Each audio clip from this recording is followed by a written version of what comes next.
Praise the Lord. ஆண்டவர் இரட்சகருமாக இயேசு கிறிஸ்துவின் நாமத்திலே உங்களுக்கு என் அன்பின் வாழ்த்துக்கள். கர்த்தருடைய ஆவியானவர் ஒவ்வொரு நாளும் நம்முடைய வார்த்தைகள் மூலமாய் நம்மை பலப்படுத்துகிறார். இன்றைக்கும் பலப்படுத்த போகிறார். ஒரு வார்த்தை வாசித்து தியானிக்கலாமா? அப்போஸ்தலர் 8ஆம் அதிகாரம் 6ஆம் வசனம்.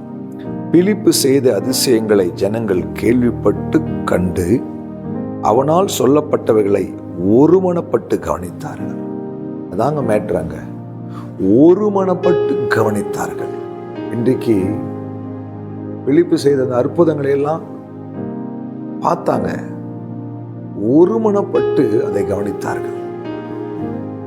இன்னைக்கு குடும்பத்துல ஒருமனப்பாடு இல்லை, சபையில ஒருமனப்பாடு இல்லை, சபைக்கு ஒரு விசுவாசிங்க ஒருத்தரோடு கூட ஒருத்தர் பேசிக்கிறது இல்லை. நான் பெரியவன், நான் தான் பரிசுத்தவான், நீ யாரு? குடும்பங்கள்ல ஒருமனப்பாடு இல்லை.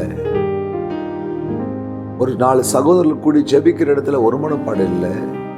அதனாலதான் இன்றைக்கும் எழுப்புதல பார்க்க முடியல. ஆண்டவர் அநேக அற்புதங்களை இந்த பூமியில செய்ய முடியல. காரணம் என்னன்னா ஒருமனப்பாடு இல்லை. அப்போஸ்தலர் 1ஆம் அதிகாரம் 2ஆம் அதிகாரத்துல வாசிக்கணும்.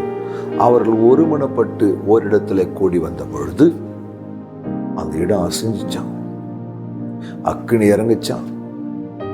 அவர்கள் ஒருமனப்பட்டு இருக்கும் பொழுதெல்லாம் கர்த்தர் அந்த ஒருமனப்பாட்டிற்கு நடுவே மகிமையான காரியங்களை செய்தார்.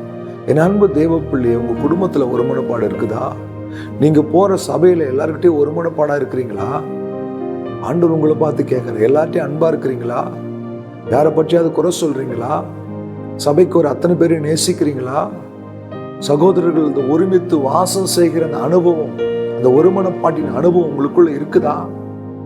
கர்த்தர் விரும்புகிற காரியம். நீங்க ஒருமனப்படும் பொழுது தான் கர்த்தர் அங்க கிரியை செய்யவே ஆரம்பிக்கிறார். உங்களுக்கு அது புரிய மாட்டேது. என் நாமத்துல 2 அல்லது 3 பேர் அங்க ஒருமனப்படும் பொழுது அவர் நடுவுல கர்த்தர் இருப்பார். சகோதரர்கள் ஒருமித்து வாசம் செய்கிறது ரொம்ப இன்பமானது.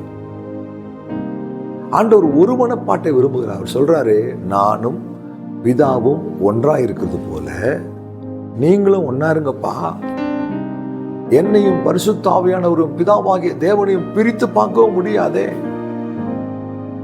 அப்ப ஆனா உங்களுக்குள்ள அந்த பிரிவினைகள், உங்களுக்குள்ள அந்த கசப்புகள், உங்களுக்குள்ள மிஸ் அண்டர்ஸ்டாண்டிங் இருக்குதே. ஒருமனப்பாடு ரொம்ப ரொம்ப அவசியம். சபையில, குடும்பத்துல, சகோதரருக்குள்ள, உறவுகளுக்குள்ள ஒருமனப்பாடு அவசியம்.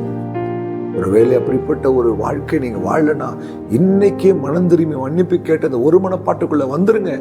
நீங்க அந்த ஒருமனப்பாட்டுக்குள்ள வரல அப்படின்னா, இந்த ஒன்னஸ் இல்லைன்னா கர்த்தர் உங்கள் வாழ்க்கையில எதையும் செய்ய முடியாது. நீங்க சேலஞ்ச் பண்ணி பாருங்க. தூஷிக்கிறாங்களா?